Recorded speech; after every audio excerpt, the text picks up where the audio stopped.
Right. I think we're live. I think The we're, meeting is being live streamed. Oh boy. So I'm gonna hit the record button on my screen capture software because David's gonna take it. David and Lee are both going to take it from here. But hello everybody out there on Facebook. Eventually it'll be on YouTube.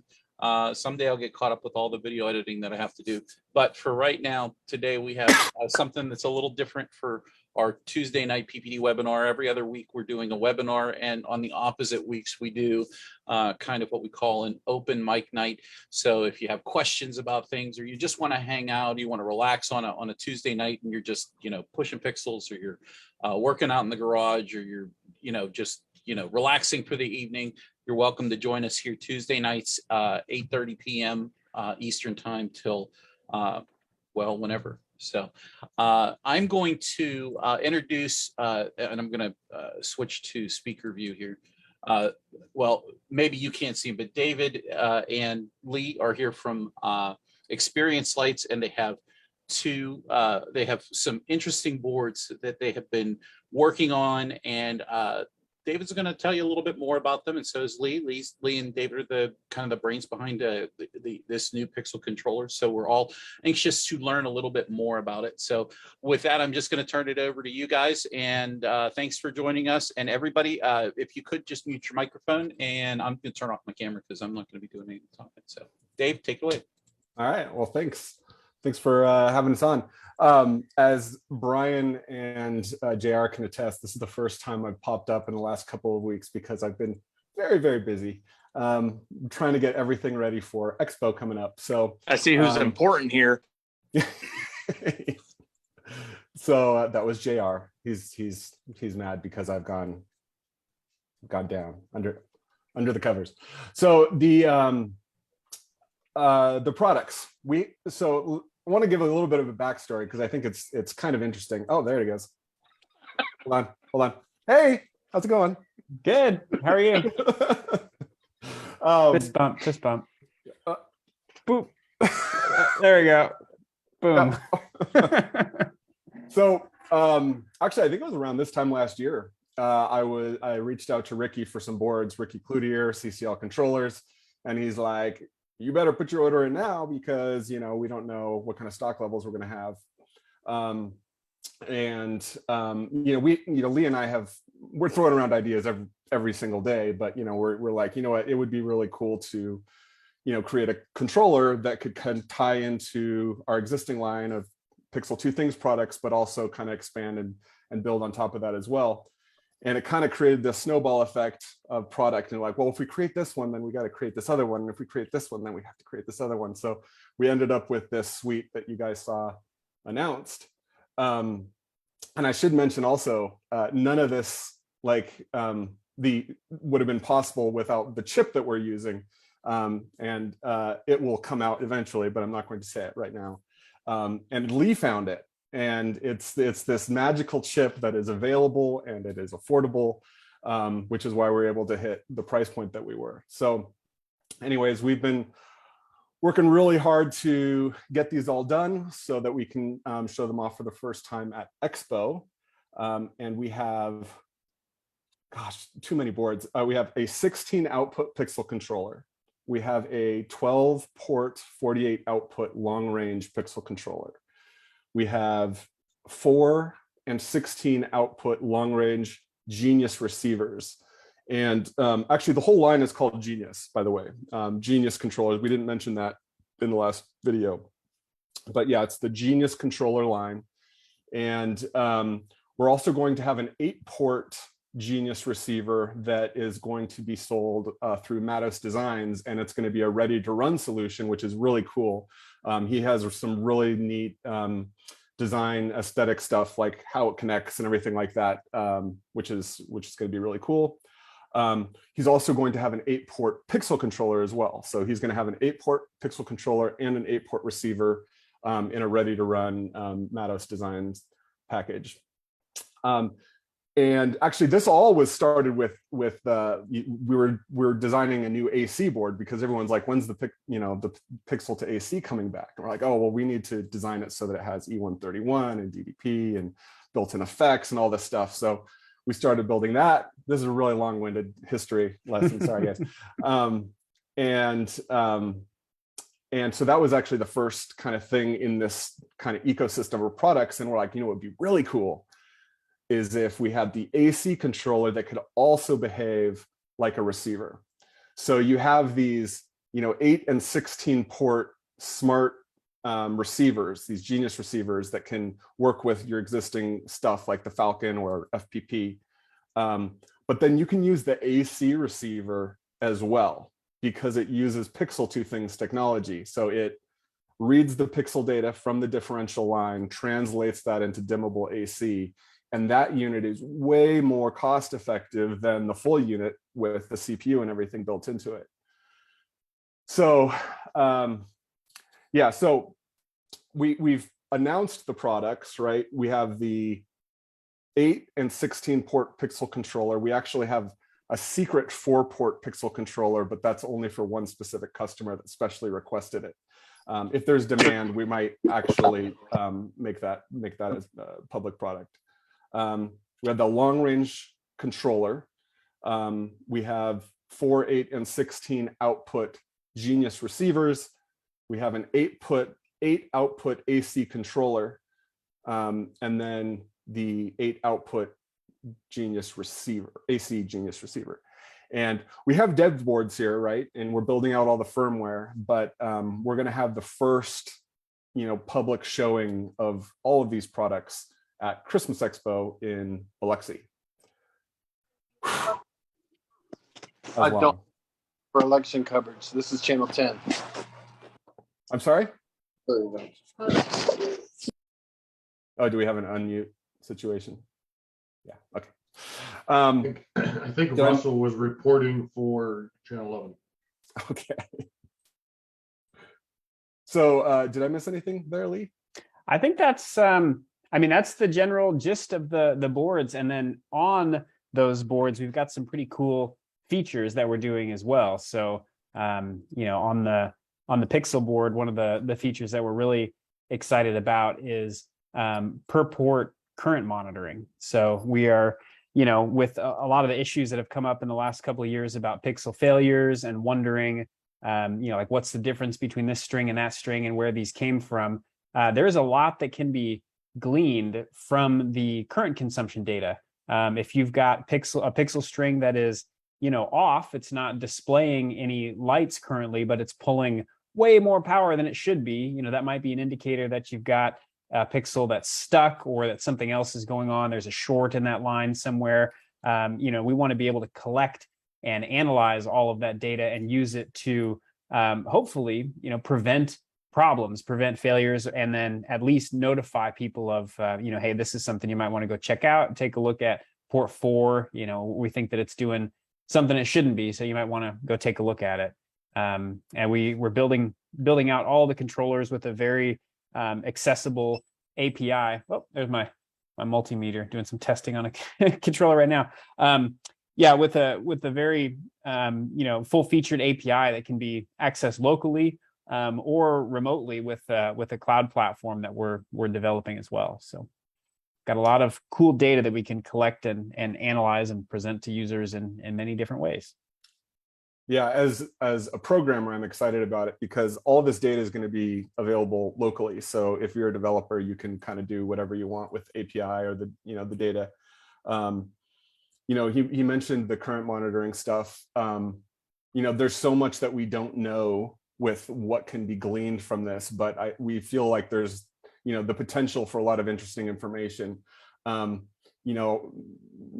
What I'm about to say, none of this has been written. I'm just saying these are the kind of like the possibilities, right? Where, you could iterate through the colors and see if certain outputs are pulling more current than they should be compared to other things on the same string.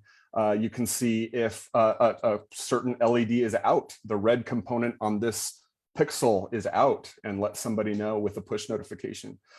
There's lots of different ways you can really get creative with the current monitoring side of things that we haven't even kind of, we're just scratching the surface on that. We think that the amount of opportunity that's going to provide is going to be pretty massive, and all accessible through the API as well. So And the cloud stuff that Lee was talking about, that's all next year. So it's all the firmware is updatable over the air. So through a web interface, you don't have to use SD cards. So there'll be a firmware update in the future that will kind of open up this cloud functionality such that you can remotely monitor as well. So if you're on the go, if it has public internet access, you'd be able to access it as well. And we do have SD card on the board, so there will be standalone capabilities for playing back sequences, animations. We're going to build in some pretty cool test patterns, so you'll be able to set up a controller and have a lot of functionality, a lot of different options for really cool test patterns, and some that'll be programmable. So you could do some pretty neat effects straight from the controller without even sequencing something. Yeah, that's now, something. Does this all run your own firmware, or does it need something else to run? 100% ours, developed in-house. Yep. Oh wow. Yeah, so yeah, I think that's what I'm most proud of with all of this, is that there's no reliance on external hardware like a BeagleBone or a Raspberry Pi. There's no necessitation on external software other than xLights, right? But you need. We hope you'll use xLights. Yeah, like you need the show. You need the show player, obviously, but this doesn't require any other software like FPP to run or licenses. It's just a fully embedded solution, and the firmware and the hardware was 100% developed from scratch. The only thing that we haven't done this yet, so this is like inside information, is we're considering adding in WLED effects. The license model looks like that will allow us to do so. And what would be really cool, because people love the WLED effects, is that's kind of just built into the controller, and you can just run it in standalone with WLED effects if you want. And then on the AC side, wouldn't be WLED, but also similar ideas. There'd be a bunch of built-in AC effects for chases and twinkles and things like that, where you could just kind of set up the AC boards in standalone, and they would just kind of go with some built-in effects, and you don't have to actually program anything. Now, you said it's going to run WLED, and I know that you mentioned before that you Effects. program it through your cell phone. The WLED effects, yeah. So the whole WLED project is pretty broad. I mean, it encompasses the output, the web interface, and all of that. But the entire project, is open source and with the MIT license. So it's pretty accessible and available from a development standpoint. So we've seen a lot of people that like the small WLED controllers, like the 2 and the 4-port, ESP based WLED controllers. And it's great for like a kid's bedroom or something. You just set it up, and then you've got a little, web interface that you can set up a cool chase or a rainbow thing, and very easy without doing any sequencing. And a lot of their effects are designed to fade and loop, automatically. So just building in those WLED effects into the controller as another option, instead of a test mode that just does red, green, blue or color wash. Like you could have a test mode that has configurable sliders where you could change the color, change the speed, change the size of the bars, etc. All the stuff that you could do within WLED. We're looking at adding all of that to the controller, because it would be fairly easy and pretty cool, we think, from a from a usability standpoint.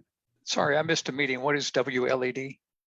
WLED is a little open source project, not too dissimilar from FPP. It's a project for enabling some simple pixel animations on some lighting controllers, like the ESP. It has E131 also. Mm-hmm. Got it. Yep. Yeah, so it's a very small. It's basically a little pixel controller. Cool. Thanks. Yeah, and there's several people that build their own little like hat or cape or their own little board that is just running. I think Clyde has some of them. It's just running an ESP 32 or just another little embedded chip that can only do a couple of outputs, but it has some pretty cool built-in. Right. It's an inexpensive option that runs off of a very common WT32 board that you can get off of Amazon for $15. You build a hat or you buy a hat for it, and or you learn which pins go where, and you figure out how to program the chip that's on the WT32 board, and then you're off and running with 2 outputs, 3 outputs, or whatever, and you can, and it works. It's a good solid little controller if you want to run 2, 3, or 4 outputs, but there, from what I understand, and there's some issues with controlling large numbers of pixels with them. Mm-hmm. And yeah, it's pretty limited in the number of pixels and in the throughput that it can do. But yeah, it's great for, like, I set one up for my niece's bedroom. She wanted a little strip of lights around the ceiling, and it was the easiest way to do it. You know, and she's got a little app on her phone that she can use, and she can change it whenever she wants. And it, you know, it's very cheap and inexpensive. And the ES Pixel stick that Shelby made, and then also the art stick that you know, that Darren sells, those are very similar products based on the same kind of hardware. Yeah, the fork and eye. Mm-hmm. Yeah. So so one of the questions I was thinking about as you were talking, David, you experienced a pixel fire yourself. Experience. Experience. No, I did not. No, I experienced failure, massive failure, but Okay. not fire. No. Okay, so would that have had any impact on your desire to create something that could help you detect some? Was there any impact that you felt from that? Yeah, 100%. Yeah, no, Lee and I both were like, we want to add something to this that can add, you know, a little bit more of a safety mechanism. Now, on day one, we don't feel like this is gonna, you know, start saving people from fires. However, there's a lot of nerds in this community, and they're going to have access to a lot of data now that they didn't have before. And I feel like people, when they do have problems, they're going to then be able to go back and look at that data and see if there was, you know, early warning signs that we wouldn't have seen otherwise. I can't say yes or no. I have no idea if there are early warning signs. Like, does that pixel, you know, start pulling more current than it was supposed to? So if you look at charts like day over day, like, do you see differences, you know, before a failure occurred? I don't know. We're excited to see if there is, but yes, absolutely, there was a big influence for that decision was based on reliability and quality of pixels. Yeah. Mm-hmm. Yeah, and there, just from vendor to vendor too, there are differences in, like, the wiring. So, you know, if you've got a wire that is a little bit heavier gauge, it's going to have less voltage drop across it over a distance, and you're going to have you know, less current being pulled through that things. And just different chipsets, as new chipsets come out, there's some that are, you know, slightly more efficient. They pull a little bit less standby current. So to be able to just have that data so accessible, instead of needing to, you know, get out a multimeter or do a bunch of bench testing, like, you know, if we sell a bunch of these controllers, there's going to be all of these things out in the wild that can collect this data and you know, use it to hopefully make all of our shows better and safer. Yeah. Is this board, how user friendly is it? Can we mix and match with other boards in our show? Yeah, that was one of the big reasons, you know, we wanted to do this, is we don't want anyone to be locked into our ecosystem. All of us in this hobby, you know, have, you know, kind of just a rainbow of different products that we use in our displays, and nobody needs to, you know, go fully 100% to one or the other. One of the really nice things that we're excited about is that monitoring that we were talking about, where we're going to open that up next year, where you can just sign up for free and remotely monitor your Genius controllers. You'll also be able to do that with anything else that's on your network, whether it's a Falcon or FPP or whatnot. It can actually send out status requests for everything that is on your network, and you can through the same service get all of that. So it plays nice with everything that you currently have. So E131 DDP, we really encourage DDP because you get much higher efficiency. We're using a chip on the network side, that's probably the biggest limiting factor on this board is the network throughput. And DDP actually provides basically double the throughput that you would get otherwise, because you can larger packets, but fewer packets. Yeah, larger packet size. So we're going to definitely push for people to use DDP. If you haven't used it, it's super simple. It's like changing a drop down from E131 to DDP. Is it a gigabit network ports? No, it's 10100. Okay. Yeah. So it's something that we think, you know, is pretty exciting. It's extremely cost competitive to other solutions that are out there right now, and it's going to be pretty feature rich.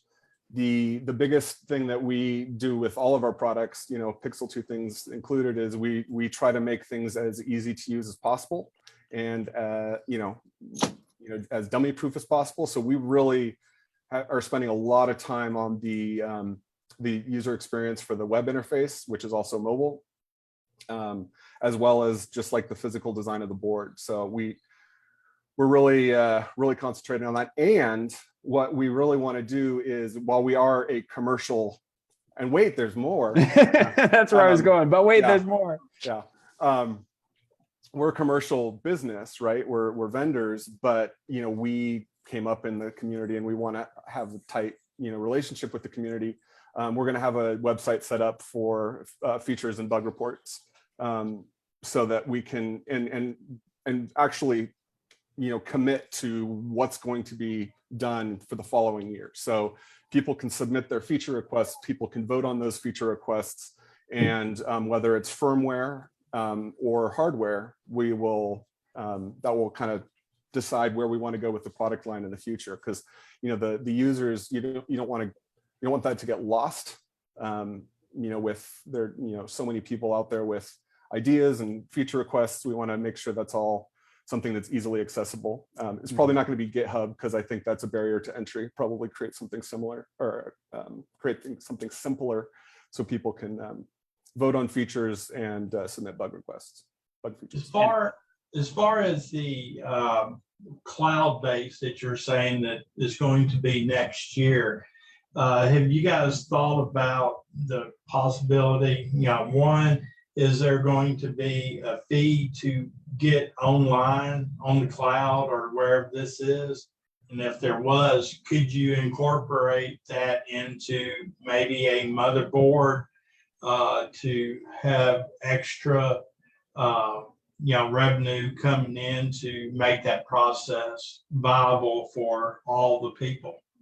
Yeah, so we are not going to be charging at all for the single site residential customers. We are going to be charging for multi-site commercial customers, but the single site residential, we're not going to charge. That's going to be free. You know, somebody else asked in the chat here, are future features going to be free? Are we looking at future fees for updates? We'll never have fees for updates ever. So you'll get all of the firmware updates, you know, for free. And then there was another question, just while we're on the questions too, about Wi-Fi enabled. So yes, it does. We do have a Wi-Fi chip. So like in the case that you are, you know, using the device in a show, and maybe you've got a separate, you know, network or something, you could have the Wi-Fi connected to report telemetry back to, you know, back to the cloud service. So. Yeah, you should not be. It's not for running your light show off the Wi-Fi. You know, you'd probably get questionable, highly questionable results if you did that. So that's not recommended, but you can do the config, you know, by logging onto the hotspot. So it'll have its own hotspot that you can connect to on your phone, or like Lee said, if it's connected to a Wi-Fi network, to connect to the public internet for the future cloud service. What about the comparability with the Falcon and the Cult boards? Will they actually have this amount of pixels that you can do equivalent to one or both of those?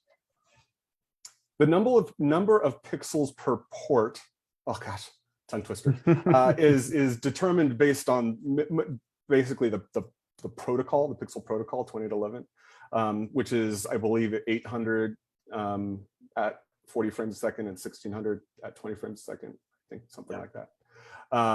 So that's the limits based on the protocol. Not the limiting factor on our boards is, again, the network throughput. So it's how many pixels can it process over the network.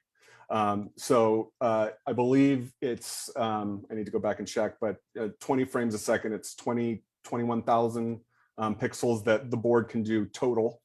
And then you can kind of slice that up however you want. Okay. So just a direct comparison to like a Culp, for example, the Beagle bones have a tremendously greater amount of processing power than what our solution has. I mean, it's significant. So no, we do not have the sheer volume of pixels. If you max out a Beagle bone controller with all the expansions, you're going to have way more pixel driving capability than what our boards would, but you're also going to have significantly higher cost. So we wanted to fit.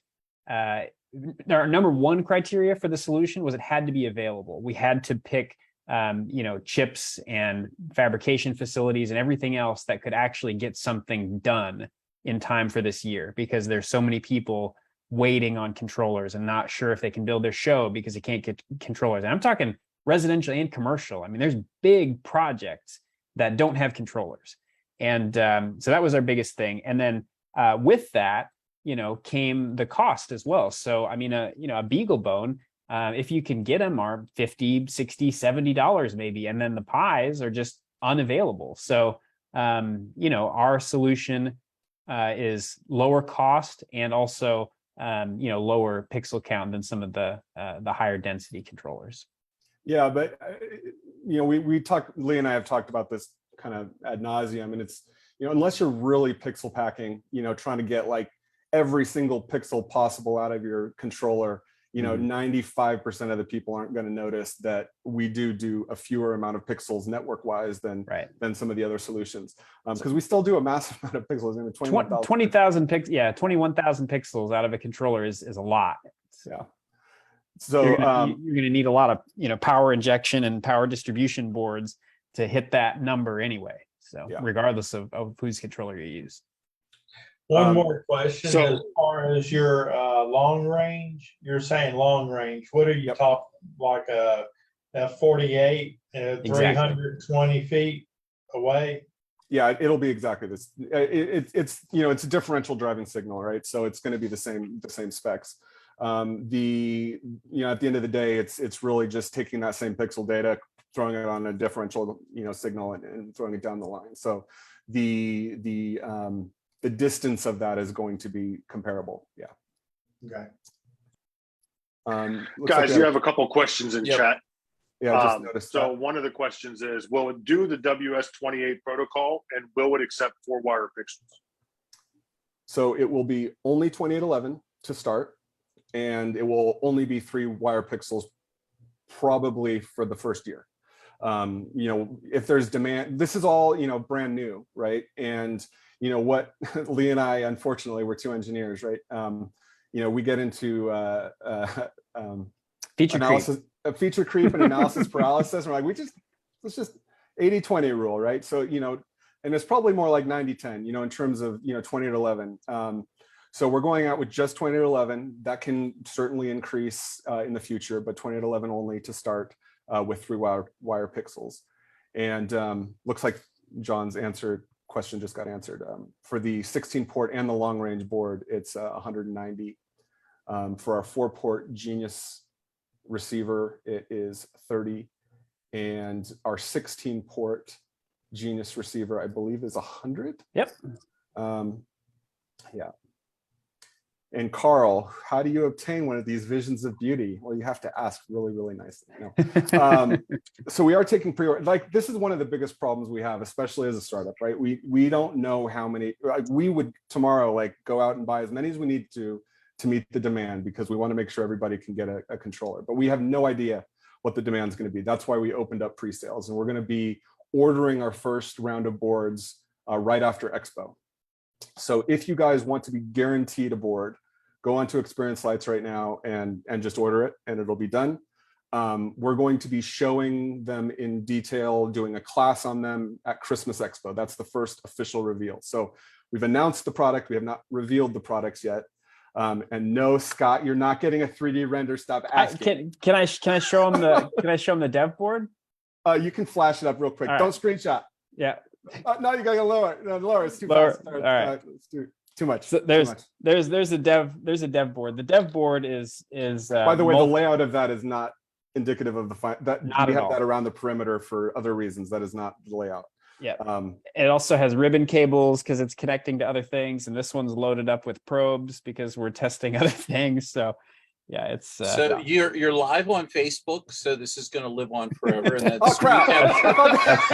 that screen capture is for sure going to show up somewhere. So be prepared for that. This is like V.7, so we're not really worried very much. And just so everybody knows it's on here, like once we're done tonight, we're going to go through and edit this entire video, and anything that's important that Lee or David said, we're just going to beep it out. So they're going to be like, this will run perfect pixels. Perfect. Well, then you just say, So, if you want Rob, to hear what they there's said, you have to more. come It to does Christmas Expo. Yeah. So there's a question in chat just popped up. Did you say there will be ready to run controllers? Yes. And Yep. Another question that I had that I haven't heard yet. What do you expect the input power limitation to be, or the maximum power that the board can take on? So officially, it's 5 to 12 volts. The components are rated up to 26. I am not going to publish 26 anywhere, but if somebody wants to take it for a test spin, be my guest. Officially, I'll let you know. Yeah, there you go. So officially, it's 5 to 12. And how many input power inputs will there be on the board so you can connect power supplies? 2. There's going to be 2. And what is the maximum amperage that you anticipate the board's going to be able to handle input wise? Well, fuse. Oh, we didn't talk about fuses.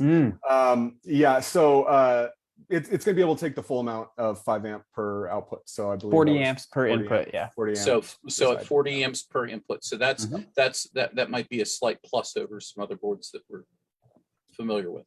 Yeah. So it has the the big fat traces on the bottom, like that everybody's used to. Big fat traces, big fat connectors. Now, some of the controller vendors have moved to using what are those terminal blocks called? Not the specific terminal blocks that you screw down on, as opposed to the green stand-up ones. I don't know the official names of them. So yeah, spoiler alert. No, he's talking about the power input, right? Clive? Right, correct. Yeah. So spoiler alert. Yeah, no, the power inputs are those screw down terminal blocks. Yep. And we talked about this on our release video, our announcement video, is getting rid of Phoenix connectors. And this is completely just an opinion thing. And we're looking forward to feedback to see if we're full of crap. But which we could be. But Lee and I both, have had our share of annoyances with Phoenix connectors. It's not price. It's about whenever I have an issue with a port, like the first thing I do is I go check the Phoenix connector if it's loose. And many times it has jiggled loose and I just need to kind of reseat it. Right? Yeah. So what you're saying is one wire coming loose off of the Phoenix connector.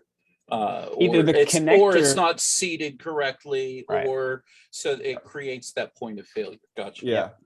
And we think, I love Phoenix connectors for the development process because it makes it really easy to put things together, back and forth. But when I'm in production, I want it to be just fixed and done. So, actually, Daryl Collins and some other guys online were talking about Wago connections with the snaps, and we looked into different things, and it wasn't kind of practical layout wise, but we do have these press connectors that we're going to be using instead of the screws. So so there are 45-degree angle terminals where you basically take a little screwdriver, you press it down, it opens up the hole, you stick the wire in, and it creates a attention fit for the wire. And so then it sounds like it'll be important to have good strain relief coming out of the box, the enclosure that you're storing them in. I'll tell you what, man, this is probably way stronger than people screwing it down.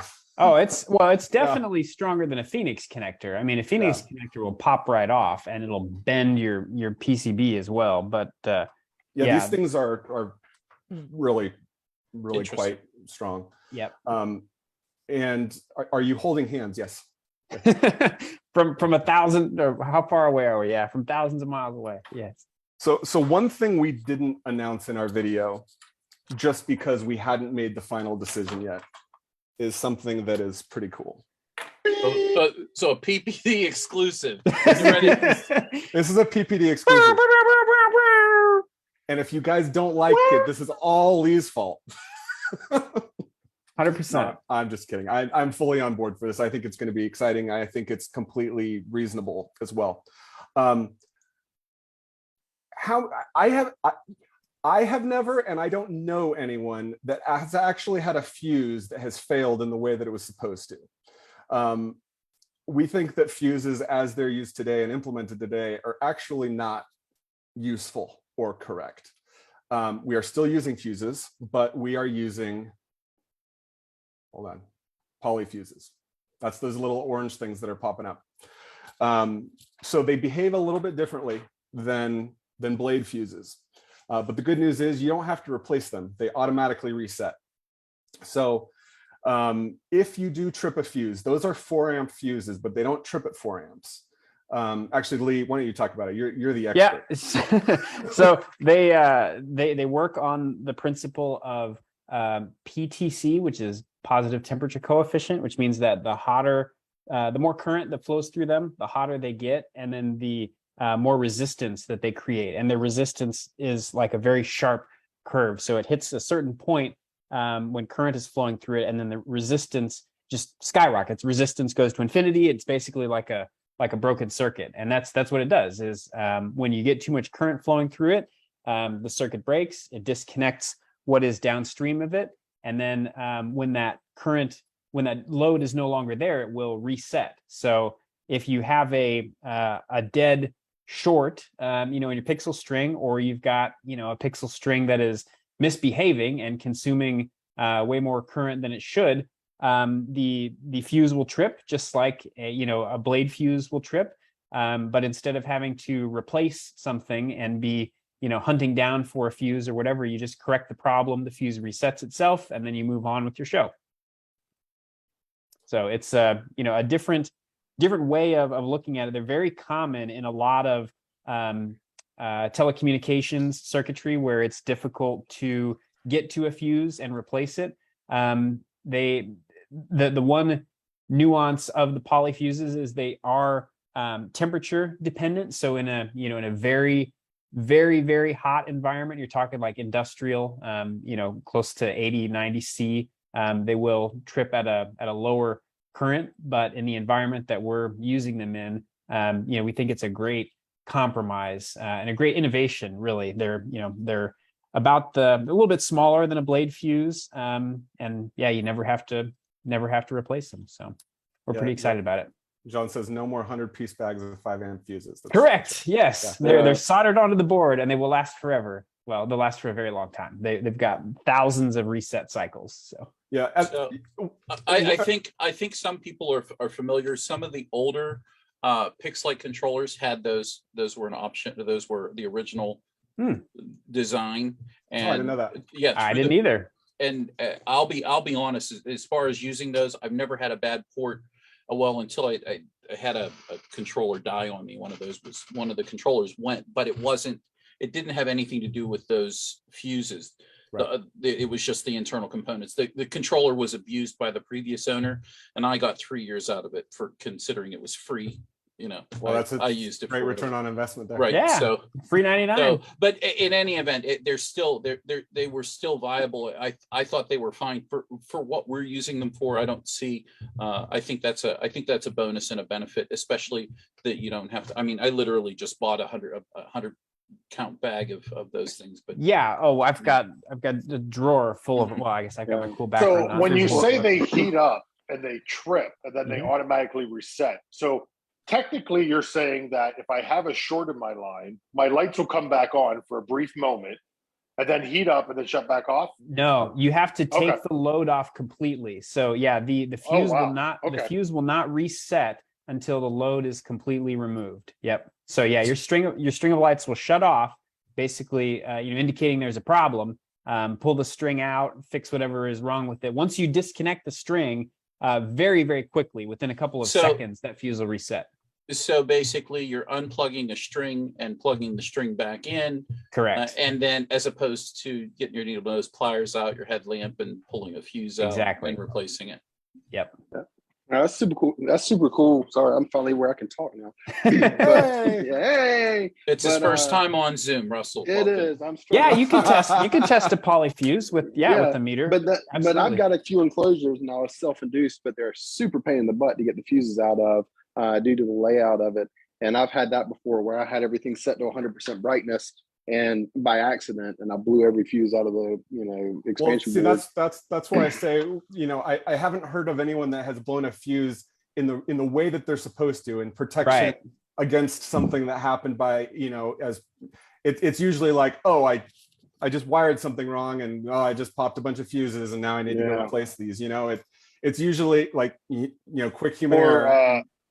I forgot to unplug my controller when I was cutting it to replace a pixel. Sure. Yeah, done that before too. But anyway, like I said, that's handy because it's not just the aggravation of finding the fuse; it's the aggravation of getting to the fuse. Sometimes I think there's also something to be said for the way the controllers have been built over time. And what I mean by that is some controllers use kind of, and I don't mean to. I'm not, this isn't like a gripe or a complaint, but some controllers are like a Big Mac controller.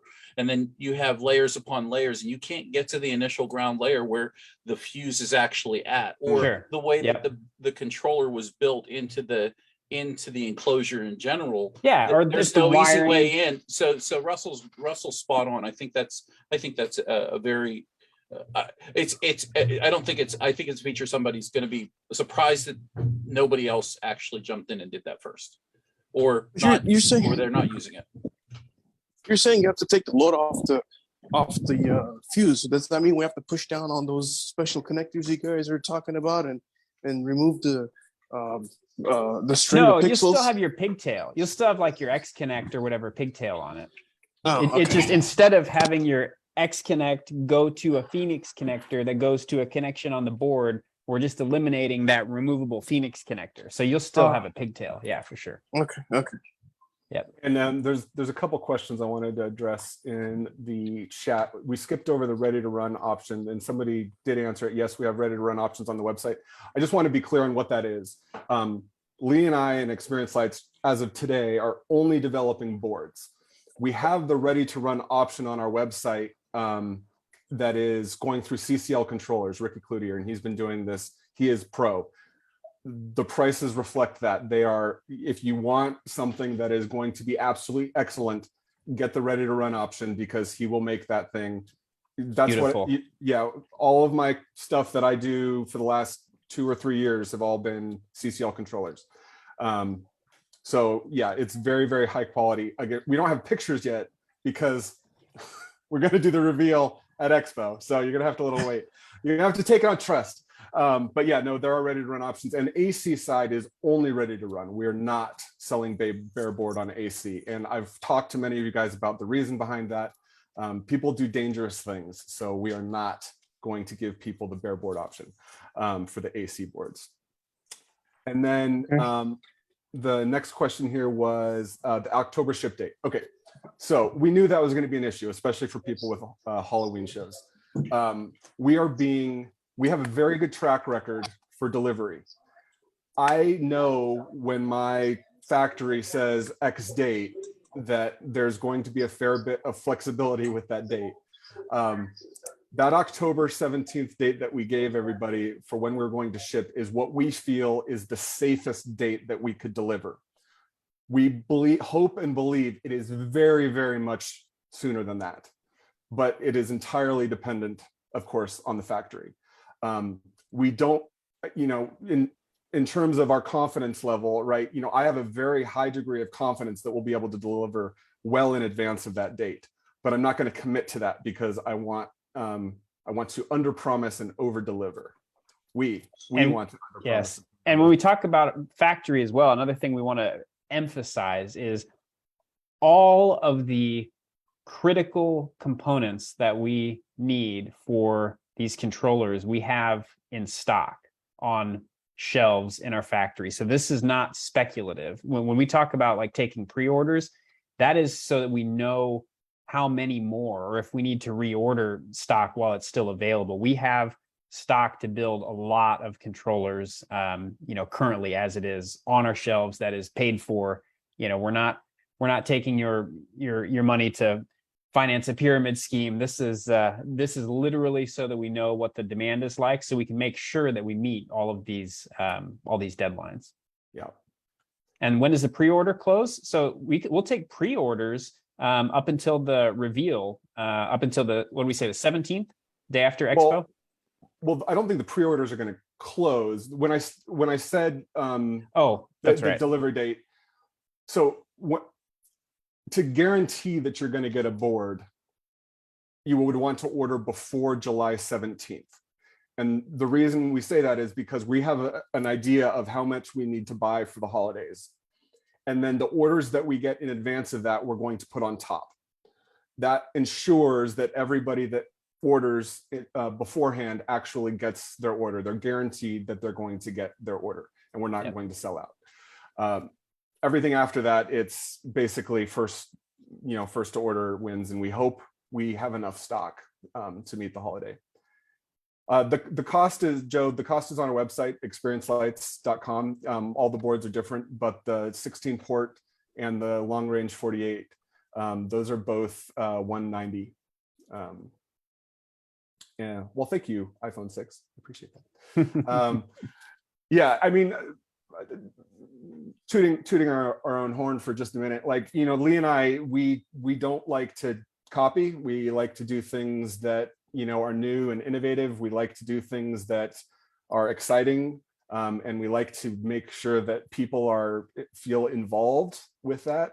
So this is just the start. We're very, very excited about it. And we feel it's a very different offering than what's on the market. You talk to Lena, like, I love Falcons. Lee loves Colt boards. That is not changing. Like, we still love them, and we will still have mixed ecosystems.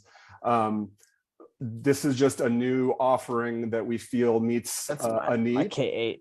Not just, yeah. That's not just, and I think Dan's actually on the call.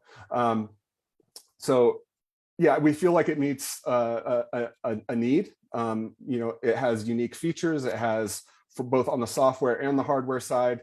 And we're really stressing like UI, UX, visual, like trying to make it easy. I always use the word joy. It's my wife's middle name, but it's also something that, in the software world, you use a lot when it comes to UX. It's like, it should be a joy to use. And if it's not a joy to use, you need to like readdress it. So we hope that, everybody through this feedback site, we can get feedback on what is working, what is not working, the bugs, and we can kind of keep, making it better and better as time goes on.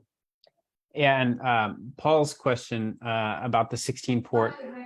So our Pixel controllers don't have any like what I would say, they don't have any local expandability. So our 16 port Pixel controller won't have, a big header where you can attach another 16 ports or anything on it, but it will have 4 differential or long range expansion ports. So you can add additional, 16 port Genius receivers or AC. Exactly. And I think that's kind of the use case that I would propose is if somebody did want to expand it, you'd have your main 16 port board. And then below that, you'd have the Genius receiver, the 16 port Genius receiver. Mm-hmm. So in other words, you're utilizing the RJ45 connectors in the cable to connect within the same enclosure. If you're doing 32 outputs, we'll say maximum. and Yes. that comes right from the main board. Mhm. Okay, Yep. and are those differentials, those onboard differentials, basically are those also usable for serial? Yes. Mhm. So, Yeah, so that they can be it's determined in the firmware. Yeah, it's DMX or a long range driver. Yeah. And So you brought up a good question with you. You have a 16 port Genius remote, right? Is the terminology correct? Because I don't want to. And so with your 16 port Genius remote, and you said that 16 port controller has 4 diffs. So can it run an additional 16 remotes off of it? You're the 16 port remote. I hope I'm not confusing you guys. you can run 4 So 16 remotes. Mhm. So in theory, go ahead. go ahead. So the way that the 16 port works is like 4 smart receivers, right? Mhm. So you have A, B, C, D. So it's 4 Virtual it's 4 strings. outputs. Yeah. Well, it's 4 outputs, but it's 16 virtual strings. So technically, you have this is probably going to be more confusing than it's worth, but technically it's 32 outputs with the 4 additional long range ports, the RJ45s. However, each of those 4 ports can break out to 16 ports because of the smart receiver. So you can have within one enclosure, then, if you wanted to, you could have an 80 local port controller. I have to do the math, but that sounds that's 16 times 5. So you have 5 on the native board, and then you have 4 expansions of 16. So you can do 80 local ports. Well, so technically the F48 can do 48 times 4, right? Or sorry, times 6, 4? I think. Yeah, maybe it's times 6. Yeah, I think the Falcon series can go up to Well, 6. 12 times 6. Yeah. 12 times 6 times 4. Yeah. It's a lot. I don't know. Math is not our strong suit. Yeah, math. But you're reducing the That's pixels a lot per of port. freaking ports. Yeah, It but is. you're obviously reducing the pixels per port, right? As you do Correct. that. But yes, it's a lot of ports. Yeah, sorry, I just have to go back to a funny question real quick before I forget, because Jeff Tell, can you explain the genius part of these? Yes. Well, first of all, it's the name. So that's first and foremost.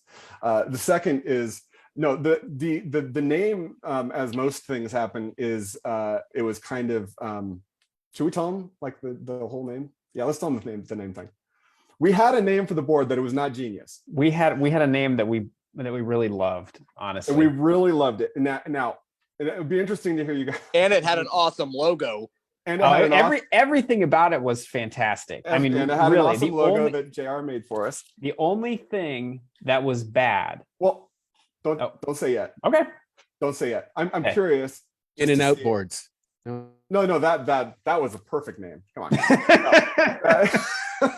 No, so the name originally was Vulcan. Now you remember we have Pixel 2 things, right? And then Vulcan is like this. And it was going to be the logical choice. Now, the reason we have JR made us a great logo.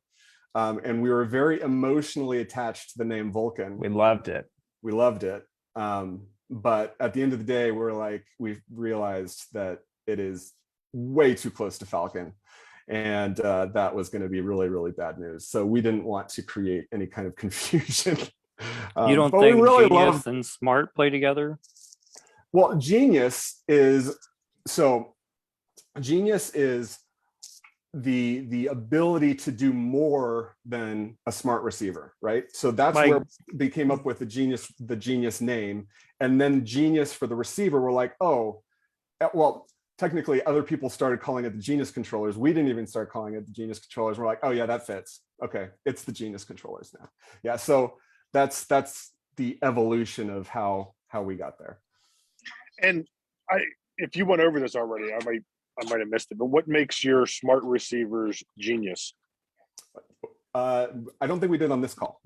Lee, we haven't.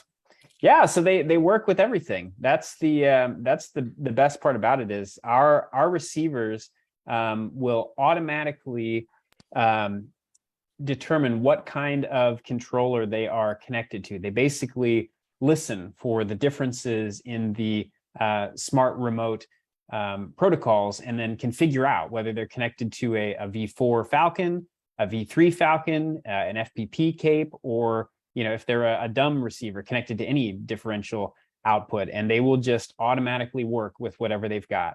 The cool thing about the smart remotes is they will determine their place in line. So without explicitly setting A, B, C, D, E, F, they will determine which one is first and automatically assign their numbers A, B, C, D, E, F. So for a lot of people, smart remotes or smart receivers are a bit confusing because they don't necessarily understand, like the visualizer in xLights has made that a bit easier, but having to set dip switches or adjust a rotary dial to get that all configured, it can be confusing. And so we wanted to have that same concept, but make it easier for people to understand. Like you just plug them in an order and they're going to automatically figure out their order. And then there was a question that came up, if for some reason it does not, is there a way to override it? Yes. So we will have a way to manually set the address as well, right. And so smart remotes don't have to be in order. That's exactly right. And this is a discussion that David and I have had. There are people who understand how smart remotes work and use them in ways that, they may want them out of order. So you can still put them, manually set their addresses. But if you don't manually set their addresses, they're going to default to figuring out what order they're in. So best of both worlds. Yeah, so, it really comes down to like the average consumer, right? So I want to make this distinction, because if I'm sitting out in front of my house and I'm plugging one thing into another, it's going to go in a logical chain. Whatever's plugged in first, that's the way it's going to be. The second one plugged in is going to be the second Genius receiver. So right. But you have the option to set it to which one you want it to be once you can set them explicitly. Yep. Now, I will readily admit I'm an electronics guy. I'm a software guy. I'm also very impatient, and I didn't figure out how smart receivers work until just very, very recently. And every time I tried to use them in my installations, I would get very frustrated and I would just operate them all in dumb mode. So, take that with what you will. It's more, a commentary on myself, I think, than anything. But, we wanted to make it easy. And, we wanted to say, look, if you want to use it in smart mode, you don't need to do anything other than in your controller. You just need to define, 1, 2, 3, 4, like you would, and you just plug it in. Now, when you say controller, I have to define that in your controller. Well, like in your layout. Well, it could be any controller. You mean in the controller section of xLights? Mm-hmm. No, well, yes. Gotcha. If you're doing xLights, then yes, yeah. And Scott, you're absolutely correct. Different RJ45s, right? So you have an in and an out. That is exactly correct. So it is not on a bus anymore. And the thing is, like with all this stuff, is we've made a lot of I'd say maybe risky design decisions. I think that's where innovation comes from. And they could absolutely be wrong. We could launch it. We could be like, oh, you know what? The bus is necessary. Well, what you lose with the bus, the differential bus, if people know what I'm talking about, sorry, it's when they're on the same network. When we take that away and we force an in and an out, which is what we've done, if one receiver goes down, everything down the line will go down as well. We talked to Robert Vandersdale actually about this. He's like, I want that because then I know exactly where the problem is, right? But that may not be the desired outcome for a lot of people. But regardless, that's the trade-off to what we've done is there is an in RJ45 and there's an out RJ45 for our Genius receivers. Mm-hmm. And then Daryl asked a question. So no termination resistors on the last receiver. That's correct. Is there an in and out on the network side as well? That was another question from earlier. We only have one network port on the controller, and that is frankly unfortunate. We were disappointed, but they're just worldwide there were no other options for network switch chips that, almost at any cost. Like, it is insane how limited. Well, no, there was a cost. It was more than the cost of our board. Well, yeah, no, that's what I'm saying. At almost any cost, yeah. Effectively, there were not network chips available. Network switch. So in the future, will there be an option for in and out? Yeah, if we if and when the network chips come back in stock, we will absolutely be adding a network. 100%. We wanted to do it, and we had we I don't. We designed it. We designed it with a network switch. We got. Did you get some samples with some of them? No, I have boards here with switches. Yeah, we got samples with some chips, but the problem was the quantities available were so small. We're like, there's no. I think I got the last one like in the world. Yeah, the quantities were so small, so we couldn't risk manufacturing with that. One of the things that I've into a switch. If we wanted to add more boards, we have to go into a switch. Network switch. Yep. I don't try not to overcomplicate it, but because I understand the frustration with that one limitation. You can buy a very inexpensive gigabit switch through Amazon for less than $10, and for less than the cost of the chip of the network switch. And I think that's why it sounds to me that's like the goal was to get to be able to use things that were in stock and available, and not to inflate the price unnecessarily. So if you could get locally, some 4-port board, I mean, that would probably, it sounds to me like it's going to raise the price of the board another $20. So way more than that. Well, but $20 would be like the threshold, because then you could say, okay, well, now it's going to be 210. We're over the number that we want to be at, or whatever. That's what it sounds like to me. But in any event, somebody kind of brought this up. Does this work with xLights? And one of the questions 100%. I had that I haven't heard you discuss yet was the uploadability or the ability for discovery for xLights, and what's the process what's the process that you've been experiencing so far to have a controller added as a vendor into xLights? We haven't yet. So yeah, I mean, we don't, quite frankly, we haven't talked to the xLights guys yet about doing that, but Scott, I think he expressed interest in helping out, so I hope he can. No, we haven't gone down that road just yet. But, we want to, obviously. Yeah, we certainly do want to make sure that's in the software. So we don't know what that looks like, but it is certainly a priority to get that in there. Yeah. And another thing too that I was thinking along the way we talked about earlier was the ability to have an SD card on board. I got it screenshotted. Wait, Scott screenshot. Said, we'll code for free controller. Screenshot. All right. Virtual handshake. Hold on. I think there needs to be a picture of you holding a box at an intersection that says "will work for free controller." And then Scott's gonna go stand in front of his house on the corner and do that right now. No, I'm just kidding. Scott, don't do that. Yeah. Ignore Rob. Yeah. So the definition. So yeah, I mean, we've looked into it in xLights. Like making the controller show up and having the definition is easy, and then the upload code is a little bit trickier. But I mean, we're definitely we'll get it figured out how to work. Scott is overselling it. Oh, we love you, Scott.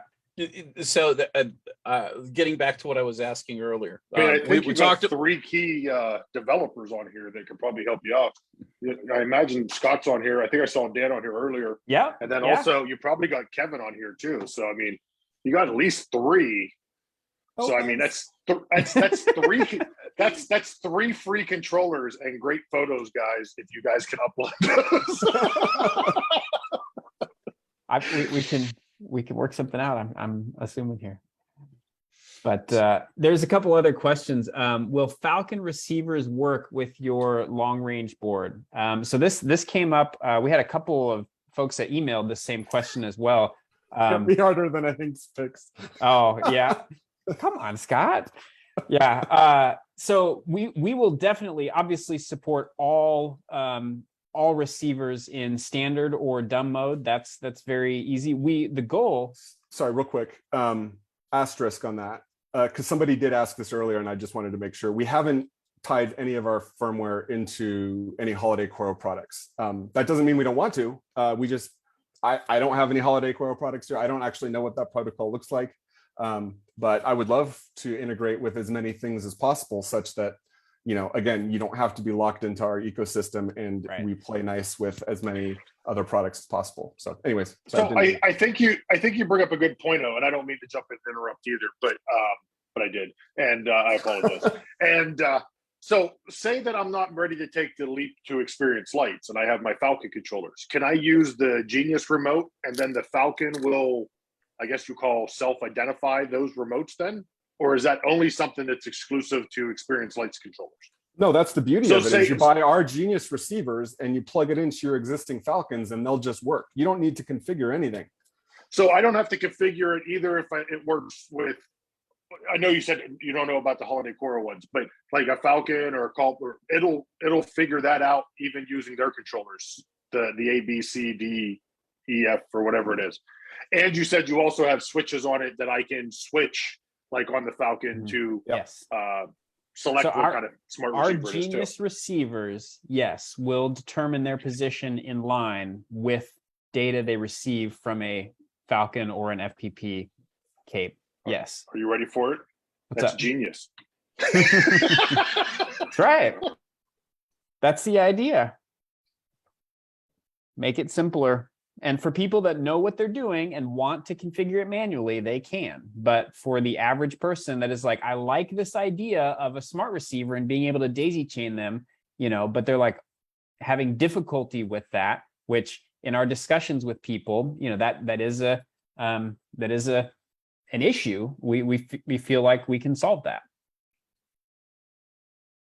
So I think we started to get into the question about the will the Falcon receivers work with your 1248 long range board? We have not worked on that part yet, but that is something that we definitely want to do. We feel like it's going to be, you know, similar difficulty to the smart receivers working with their boards. So it just comes back to, again, we don't want people to have to make the decision of, oh, well, I have this board, so I only can use this board, you know, and then you get locked into an ecosystem and you're screwed. So we want to be as flexible as possible. So we do intend to support driving other protocols for long range. Yeah. And then I don't know if you answered Jeff Tell's question or not, but he asked, why will there still be a 17A, a 17B, a 17C, et cetera? Yes. Now that doesn't happen on the control or on your Genius controller. That only happens at xLights. So I'll set it to 17A. Well, it's in the controller as well. The controller, but yours just figures it out. Well, I mean, because it knows, because it's the first one. I mean, at a technical level, what it's doing is it brings in all of the data, consumes just the stuff that it cares about, and then only passes the rest, right? So if you wanted to do a forced configuration, as somebody brought up, you know, and you want to do the, oh, well, it's not in order ABC, that's fine. You can still, you know, manually set it. And then it turns into, okay, well, we're just, it's regenerating. It's regenerating the full signal at that point.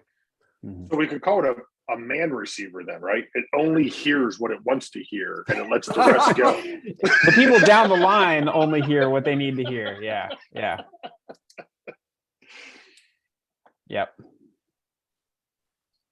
So there's been a good discussion in chat. If you haven't been following along, I did not see. I'm trying to keep up with these questions. Yeah, but you keep asking silly questions and making people laugh. So of course we understand. But there's a couple good questions in chat, and Scott does have experience because Scott's helped developed a jumper for the Holiday Coro receivers. Those receiver boards had a switched pin, which would not let you use a Holiday Coro receiver with a Falcon, which I experienced because I have a couple of them just laying around. And so it's possible that you could, if he made those jumpers, you could obviously create a way to set that in the data of some sort, that if you have a dumb holiday Coro receiver, you'd be able to set that as well. So Scott has the skinny on that, and so that's already there. You might have some of that already too. But awesome. No, I have zero. I haven't used any. But the other thing, which kind of brings up a question that I had, was Philip asked a question. He said, every controller I run is run from a Pi with a main Pi sending out data. How does your controller work with that? Perfect. And so basically, Geniusly. all Philip has to do is set up his Pi to have this controller added into his network output. And that's it, right? Yep. So now, which begs the question, if you're not running FPP and you're running a standalone operation, it does run in standalone, yes? And it does have an SD card, so you can run in standalone. So there is a built-in show player. But there's no audio. It's just pixels. Right. So that means that does that mean you have the ability for master and remote? Not yet. We haven't worked on that it's at on all. It's on the list. It's on the list. It's on the horizon. So. Yeah, it's not on at the start, but there will be. I see nothing on that chalkboard about anything about master remote. I see lattes, espresso, I see coffee. Yeah. It's on the wish list 100%, and it should be doable. We haven't worked on it at all yet. That's a lower. So the nice thing about priority. this too, from a firmware perspective, is we want to make it really easy for people to select and roll back. So we're going to have a site where you can go and you basically just hit the one you want, and you're like, oh, that one didn't work the way it's expected. You just click the other one, roll back. So historically, you'll have all the versions that you want to use, and you can pick the one you want. Daryl kind of brings up a good question as well. I read it. Yep. With the no audio situation, can you explain how that what your idea is for running a standalone show? So it would just be for like tunnels. Sorry. Go ahead. Yeah, there's a lot of people. I mean, we've had a lot of requests for just, hey, if I just want to throw a static animation on here or something like that.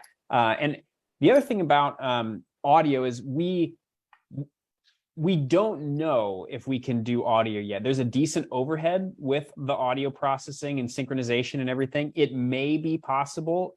We're not even going to try to do it for this year, but it's something, we've got, again, on our wish list, but it's a lower priority.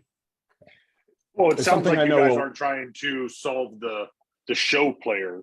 Right. There's an abundance of show players that you could use to output audio. You're trying to solve a controller shortage. Yeah, controller availability, costs, all that. Yep. So Daryl asked a good question. Go ahead. Well, I was just going to say, I mean, cost, availability, all of that as well. But we wouldn't have done this if we didn't feel like we could also bring some, very inventive ideas as well. So, I think there's going to be some really new. There's a fair bit of secrets still.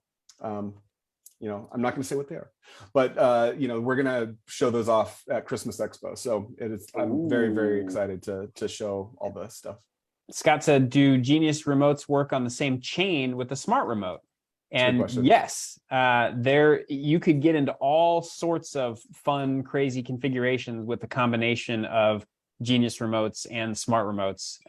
Depending on what you want to do. But yeah, it's all the same data. We're just in the case of a Genius remote in an automatic positioning situation, we're just consuming data. So like if you put a Genius remote as the first thing in line, and it's, if you've got it defined as A, B, and C, it's going to still pass on the B and C data. So you could have a smart remote beyond the Genius remote, and it's going to work just fine. So would it still work the opposite way, having the Genius at the end? Yeah. So you have an A and a B selected, and then it's just like, hey, I'm C. Exactly. No. Oh no, sorry. No, you're right. Sorry. No, because yeah, good catcher, good attempt to trick us. Yeah, because the standard smart receivers work on the bus topology, they do not consume or pull any other data off. That's how we're determining the position. So, I mean, that's a little bit of the secret sauce. But if you put smart receivers in front of a Genius receiver, the automatic positioning will not work the way you think it will. Okay, so then you'll have to use your manual mode. Then, yeah, exactly. Yep. Yeah. Okay. Okay. Yeah, I wasn't trying to trick you guys. I'm just No, trying no, to but that's a good. This was I had not even thought about that use case until you just mentioned it. Like, oh, actually, yeah, no, it won't work in that case. Yeah, because it thinks that it becomes a one. It thinks that it's number one at that point. Exactly. Yeah. Russell's asking the real questions. He asked what color it's going to be, and it's gold. Gold. Is that black and gold? Black and gold. Oh yeah. Everybody know those are our colors. So we've got some Steeler fans over there on the West Coast. Can I purchase one? Can I purchase one right now to get sent to Brian McVeigh? For sure. Yeah. Yeah, and his will have something special. Yep. Yeah, no, we're super stoked about all of this. It's been super stressful for both of us. Just, any kind of tight timeline is stressful, but we have Expo coming up, and so we are really, really trying hard to have a fantastic, reveal for you guys. I'm excited. So for those of us who can't make it to the expo, how are we going to get our eyes on this masterpiece of yours? well, we'll have pictures after Expo. Yeah, trust me, David will go live at Expo. And David will be live. Maybe Clyde will go live in PPU or something like that. I don't know. There you go. And Joe said, will there be installation manual? And that is actually a really good point, because it's something that we really pride ourselves on. We have, I think, kind of best in class documentation. I've got a stack of it over there. Yeah. I don't know about that. Have you seen the Microsoft Excel instruction manual? It's pretty impressive. Excel 97? Yeah, it was great. Was it? It was like a nice white ring binder. I mean, it was slick. Mm-hmm. It's not going to be a ring binder, but no, we will definitely be working hard to have good documentation for sure. Yep. Yeah. So Daryl asks, without it having a bus on it, will it cause any latency or lag to the daisy-chained receivers? No. You're talking not perceptible. You're talking nanoseconds. Yeah, exactly. Yeah. Does anybody have one of those super slow speed recording cameras that we can be like, look? You wouldn't see it on it. You wouldn't see it on a. Yeah, you won't see it. Yeah, you wouldn't see it on it. You're talking about a 800 kilohertz data signal, and these processes are running, in the hundreds of megahertz. So it's fine. Orders of magnitude difference in terms of speed. Yeah. You would see the difference in one controller versus the other, like network latency, before you would see the difference in a smart receiver. So he has never cared about my hobby any other time, but Dad says, will the controllers have a remote mode similar to FPP so they can run sync through Wi-Fi? Not immediately. Yeah, it's on the list, but not immediately. Probably not this year, to be honest. Probably not this year. But it is something that's definitely on the list. And we have two really good questions here. Again, from Brian says, should there be any bugs? How are we going to report them? And we addressed that earlier. Basically, we're going to launch with our products a website for features and bug reports, and a voting system on that as well. We want to make sure that there's nothing being hidden. I want it to be out in the public, that everybody knows if somebody's having a problem, maybe somebody else can see it there too. And then features, what's important, because we have our own ideas of what's important. But once we get out into the wild, and did some of our design decisions that maybe were more risky, did they pay off? Do people like them or do they not like them? So we're going to try to make that line of communication very, very open and direct, so that A, we can address bugs quickly, and B, we can, make sure for the future we're, creating new features that people want. Yeah. Too early to ask about warranty and support offered. Obviously, we're going to fully support it. Warranty, we haven't discussed that. There will certainly be a warranty. I don't know what that is just yet, but there will be a warranty. Yeah. A good question in chat. Will there be at least a drawing of the screw hole pattern so DWGs can be made for the mounting plate? Because that's something that you guys could share relatively. Yeah, I could. Soon. Just the mounting, just the hole. Yeah, and that's all finalized. So and he's not the first person to ask. So we probably, we could just put that on the website probably at this point. Kevin Root, getting to the root of it. Yeah. I'll write that down. We'll put the patterns on the site. So Chuck has a question. When will we be able to order the Raspberry Pi in and out? Oh, the Raspberry Pi in and out. Okay, I thought you said a Raspberry Pi. I'm like, I don't know. Good luck. Good luck to you.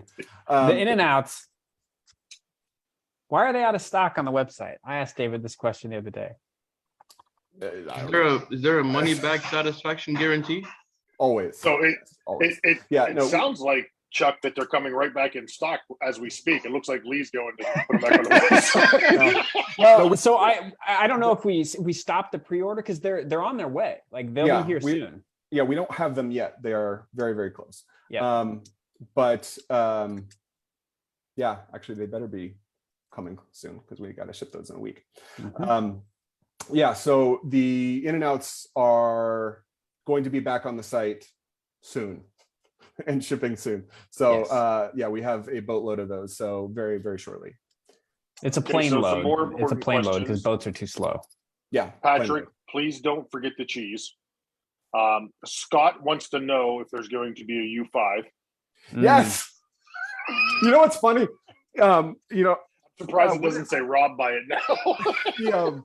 Every time I build a board now where there's a U5, you know how like some like elevators, they don't have a floor 13? 13th floor, yeah. I don't even have U5s anymore. That was the one. So it just goes U4 and then U6. No, I'm just kidding. That's not true. I don't know that one board I was testing for you. You kept saying, touch it again. Touch it again. But I think that was just a MOSFET or something. No, that was something totally different. No, never mind. It was a dirty joke. Yeah, U5 so it is seems like you struck a nerve with the black and gold. I mean, I'm totally for your guys' color, but now it seems like there might be the possibility. Would you guys offer custom colors of your boards? with a minimum quantity? Yeah, probably. I mean, like 50 or more, you could probably get a custom color. Okay, so Brian, there is hope for you to have Kansas City colors. Yeah. Get a group by Bobby, together. they will not do Buffalo colors, Bobby. I'm sorry. They just won't sink that low. Minimum order for that's like 50,000. It'll be in an enclosure.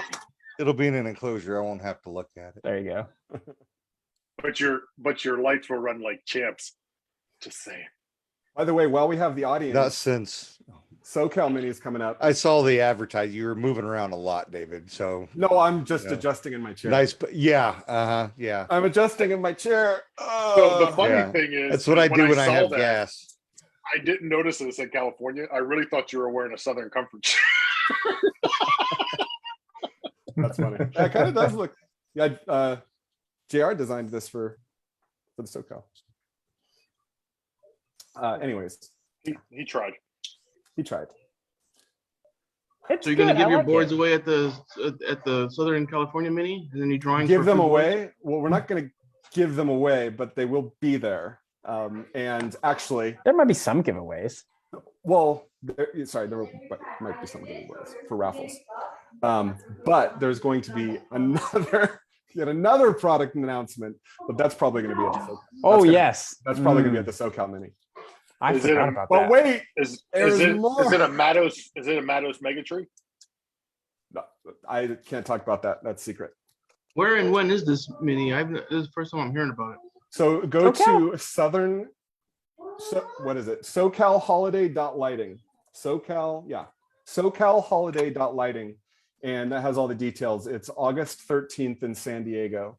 And we have a pretty massive space there that it should be fun. SoCal Holiday? Yep, SoCalHoliday.lighting. Lighting. Yep. Okay. Wow. And we actually have somebody don't want to pay more than $12.99 for a domain. Just saying. And we have the distinguished Russell McFarland coming out. Speaking. And we have I don't know, 8 or more people. Oh, Jackie Elliott is coming out. EFL Designs. All the Pixel celebrities. We got Gilbert Engineering coming out. So I went to SoCalHoliday.lighting and it says your IP has been blocked. What is this, David? That's actually because we don't support PPD. No, that's really weird. Are you sure that that's the link you went to? The one I just pasted? A little rough there, David. A little rough there. Sorry. It works for me. Yeah, it works for me too. Yeah. Our IPs got whitelisted. Perfect. Check your so some software has been blocking the dot lighting TLD. So if you have a firewall, that may be the reason. Ooh, a boxed lunch. Boxed lunch. It's very good. Yeah. How do you become a sponsor? Is there a link on here? Oh wait, never mind. I think that you're already listed as a sponsor. I had to scroll down more. I'm not used to. I prefer to be above the fold. That's all he cares about is my name on there. Come on now. So we've been going now for about hour and a half. About an hour and a half. My poor little dog, she needs to go out. Clyde is tired of you guys talking, I think. No, I'm ecstatic. I didn't have to talk this time. And you, Rob, you've talked more in the past, 2 hours than I've heard you talking probably a year on here. So wow. Is there any other questions? That's what I want to bring up is more questions. Anybody have, if there's anything like really that you're really curious about, now's a good time. I mean, this has been a fantastic discussion. For a walk real quick. So this has been, I do want to thank you for coming in and taking the time, because I know that since the announcement, there's been it's been a big whisper across the community. And so this is definitely a lot of questions. Yeah.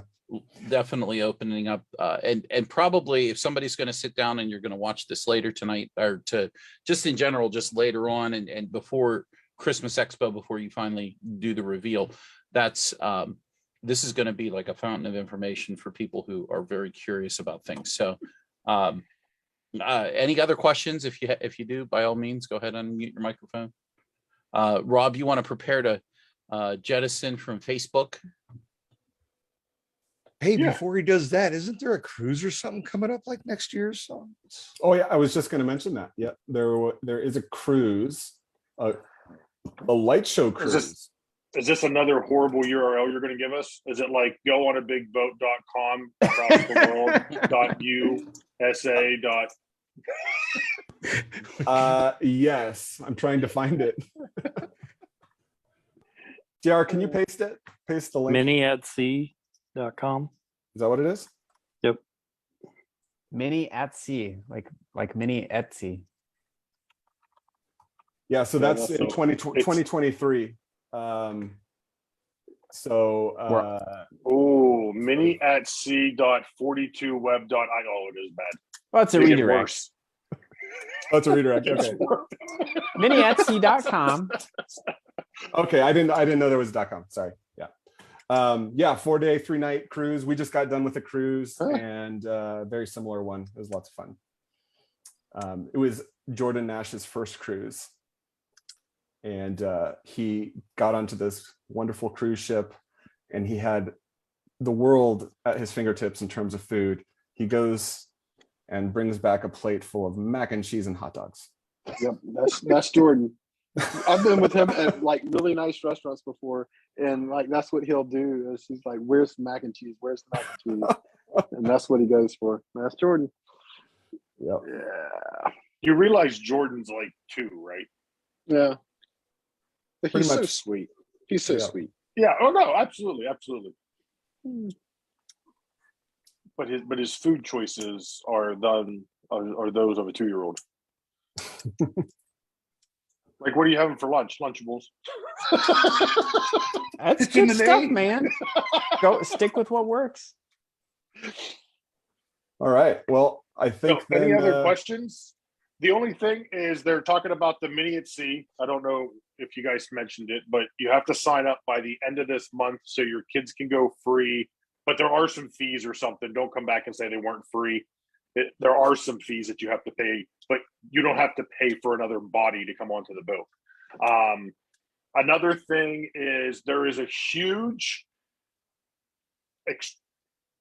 large mini in New York this weekend.